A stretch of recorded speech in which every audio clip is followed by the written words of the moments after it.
Friends இந்த கத்திரிக்காய் பிரியாணி பாருங்களா பார்க்கவே எவ்வளோ ஒரு சூப்பராக இருக்குது. டேஸ்ட்டு பார்த்தீங்கன்னா அதை விட டேஸ்ட்டு சூப்பராக இருக்கும். நம்ம இன்றைக்கி கத்திரிக்காய் வச்சு தான் கத்திரிக்காய் பிரியாணி பண்ண போகிறோம். எப்படி செய்யலான்னு பார்க்கலாமா? Hi friends, welcome to Kerala சமையல். இந்த கேரளா சமையலில் கத்திரிக்காய் பிரியாணி தான் பண்ண போகிறோம். வாங்க எப்படி செய்யலான்னு பார்க்கலாம். இந்த கத்திரிக்காய் பிரியாணி பண்ணுறதுக்கு நான் 3/4 கிலோ கத்திரிக்காய் எடுத்திருக்கேன். நல்லா பிஞ்சு கத்திரிக்காய். அங்கே பாருங்கள், கத்திரிக்காயை இதற்கு பாருங்கள். இந்த மாதிரி கத்திரிக்காயை எடுத்துகிட்டு இதற்கு பாருங்கள், இந்த மாதிரி கட் பண்ணிக்கோங்க. நீங்கள் நான் பக்கமும் கட் பண்ணும்போது இதில் சொத்து எதாவது இருக்கான்னு பார்த்துக்கலாம். இந்த மாதிரி கட் பண்ணிவிட்டு இதற்கு பாருங்க. இந்த பண்ணி பார்த்தீங்கன்னாவே இதில் சொத்து எதாவது இருக்கான்னு பார்த்துக்கலாம். இருக்கிற கத்திரிக்காய் இது மாதிரி கட் பண்ணி எடுத்துக்கோங்க. இப்போ பாருங்கள், இருக்கிற கத்திரிக்காயெல்லாம் கட் பண்ணிட்டேன். இப்போ கத்திரிக்காயை மாற்றி வச்சுக்கோங்க. பிரியாணி பண்ணுறதுக்கு ஒரு பாத்திரம் வச்சுக்கோங்க. 4 டேபிள் ஸ்பூன் எண்ணெய் சேர்த்துக்கோங்க. சேர்த்து கொடுக்குறது கூடவே 1 டேபிள் ஸ்பூன் நெய் சேர்த்துக்கோங்க. பாருங்கள், நெய்யும் சேர்த்து நல்லா சூடாகிடுச்சு.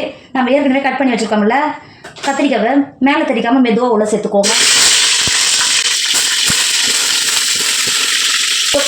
10 நிமிஷத்துக்கு நல்லா கலர் மாறி வர வரைக்கும் கத்திரிக்காய் வதக்கிக்கோங்க. இப்போ பாருங்கள், ஒரு 10 நிமிஷத்துலேயே எந்த அளவுக்கு கத்திரிக்காய் கலர் மாறி வரைக்கும் வந்துருக்கு பார்த்தீங்களா? இப்போ கத்திரிக்காய் வதங்க கத்திரிக்காவை வேறு ஒரு பிளேட்டுக்கு மாற்றி வச்சுக்கோங்க. கத்திரிக்காவை மாற்றி கொடுத்துட்டு பாக்கிட்டு எண்ணெயிலேயே 2 பிரியாணி இலை, 1 துண்டு பட்டை, 1 அன்னாச்சி பூ, 5-6 கிராம்பு சேர்த்துக்கோங்க. பட்டை, கிராம்பு, அன்னாச்சி பூ சேர்த்து நல்லா பொரிஞ்சு வந்துருச்சு. பெரிய சைஸ் 4 வெங்காயத்தை நீல வாக்கில் கட் பண்ணி வச்சுருக்கேன். இப்போ உள்ள சேர்த்து கொடுத்துக்கோங்க. 1 கிலோ பிரியாணிக்கு 4 பெரிய சைஸ் வெங்காயம் தாராளமாக கரெக்டாக இருக்கும். சேர்த்து கொடுத்துக்கோங்க.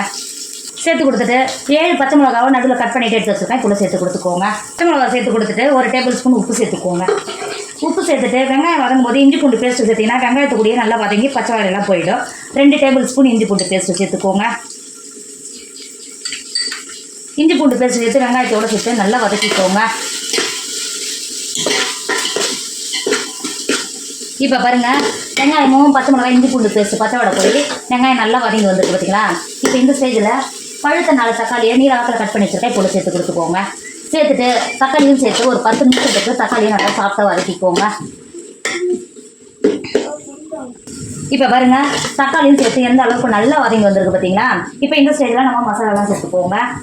2 டேபிள் ஸ்பூன் காஷ்மீர் மிளகாய் தூள் சேர்த்துக்கோங்க. நம்ம பச்சை மிளகா சேர்த்து கொடுத்துருக்கோம், அதுக்கு அனுசரித்து சேர்த்து கொடுத்துக்கோங்க. சேர்த்து கொடுத்துட்டு அது கூடவே 2 டேபிள் ஸ்பூன் பிரியாணி மசாலா சேர்த்துக்கோங்க.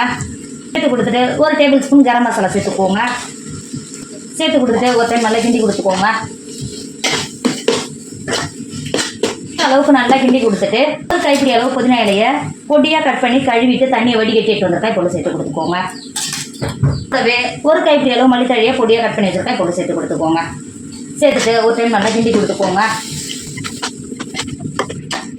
இந்த அளவுக்கு நல்லா கிண்டி கொடுத்துட்டு 1/4 கப்பு தயிர் எடுத்திருக்கேன். அந்த அளவுக்கு புளிப்பு கிடையாது, அதனால் நான் 1/4 கப்பு எடுத்திருக்கேன். அதிகமாக புளிப்பு இருந்தால் அதுக்கு அனுசரித்து சேர்த்து கொடுத்துக்கோங்க.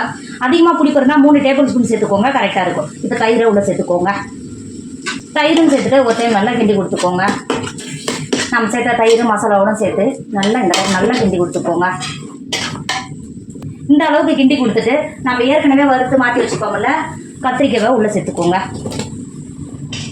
கத்திரிக்காவை சேர்த்து மசாலாவோட ஒரு டைம் நல்லா கிண்டி கொடுத்துக்கோங்க. கிண்டி கொடுத்துட்டு கத்திரிக்காய் மசாலாவோட சேர்ந்து ஒரு 10 நிமிஷத்துக்கு வேக விடுங்க. இப்போ பாருங்கள், நம்ம கத்திரிக்காய் சேர்த்து மசாலாவோட ஒரு 10 நிமிஷத்துக்கு நல்லா வெந்து வந்திருக்கு. இப்போ பார்க்கவே எவ்வளோ ஒரு கிரேவி பார்த்துக்கு மசாலாவோட நல்லா வெந்து வந்துருக்கு பார்த்தீங்களா? இப்போ இந்த ஸ்டேஜில் நான் 3 கப்பு அரிசி எடுத்திருக்கேன். 3 கப்பு அரிசிக்கு 4.5 கப்பு தண்ணி சேர்த்துக்கோங்க, கரெக்டாக இருக்கும். 1 கப்பு அரிசிக்கு 1.5 கப்பு தண்ணி சேர்த்துக்கோங்க, கரெக்டாக இருக்கும். சேர்த்து கொடுத்துக்கோங்க.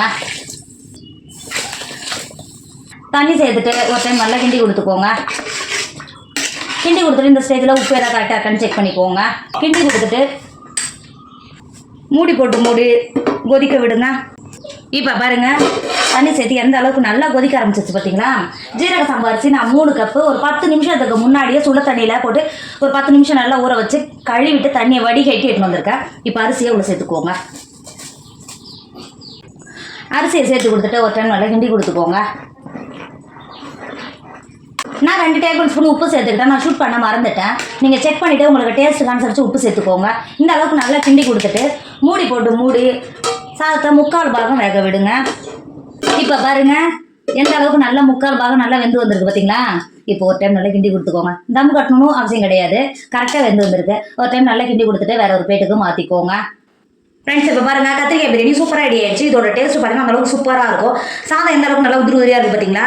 சாப்பிடும்போது அந்த அளவுக்கு டேஸ்ட்டாக இருக்கும். நீங்கள் கத்திரிக்காய் வாங்கினா இந்த மாதிரி பிரியாணி பண்ணி பாருங்கள். வீட்டில் இருக்கிற குழந்தைங்க பெரியவங்க வரைக்கும் விரும்பி சாப்பிடுவாங்க. டேஸ்ட்டும் அந்த அளவுக்கு சூப்பராக இருக்கும். கண்டிப்பாக நீங்களும் ட்ரை பண்ணுங்கள்.